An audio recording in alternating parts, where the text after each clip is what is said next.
captured power and then of course subsequently misused it.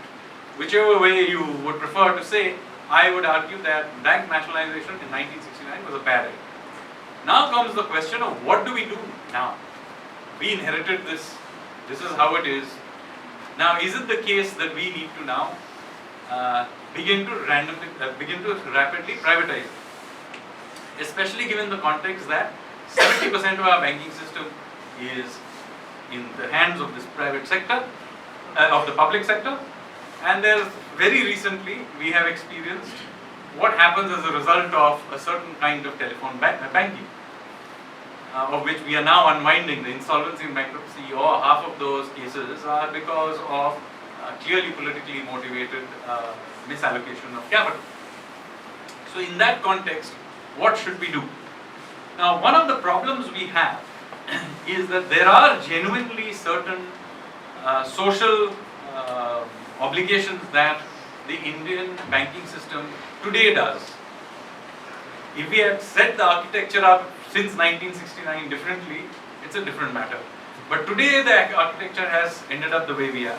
So if we have to unwind them, we have to be very careful about what sequencing we should do in order that when we unwind it, somebody else has to go in there. Secondly, we have, sadly, the culture that came about of a certain kind in our financial system ended up pervading the private sector as well. Sadly, the private sector has not covered itself in glory either. So who do we then open it out to? Ideally, what should have happened is that the private sector turned out to be radically more efficient, and it is in many indicators more efficient, and should have simply grown much faster than the public sector, and as a result 70% and a little while later 60% and so on, and hopefully that is what will happen going forward. But instead they also got, whether it's ICICI or Yes Bank, etc., they got slowly and steadily gobbled up at that same business culture that we are now trying to unwind. So what should we do going forward? Well, first of all, I think the private part of the system, before we load on the private sector with more public sector banks, let us at least get the private sector to sort itself out and grow. And hopefully over time they will grow faster than. Secondly, even in the public sector, there are some decent banks. State Bank of India, for example, is a reasonably good bank even by private sector standards. Those can also begin to grow faster. So over a period of time, hopefully what will happen, we will end up with a mix, but a more balanced mix with private and public, and at some future date we will see what we can do. But for the time being, given the constraints we have now and the social obligations that we continue to have, we have no immediate plan of privatizing these banks at all.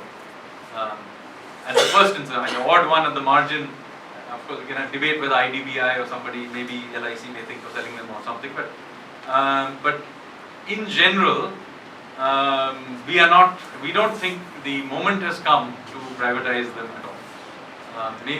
What would be great is if the private sector, having been given a lot of space already, takes upon itself to expand faster and does a good job of it. By the way, the NBFCs have similarly, we have had problems. The NBFCs grew very quickly, but then we have discovered that they also mismanage their risk very poorly. So we need to wait till a new business culture, new systems of control emerge out of this current problems, and then hopefully we will be able to evolve out of it. Okay, I've got to stop now because I have to go to another event. Thank you very much.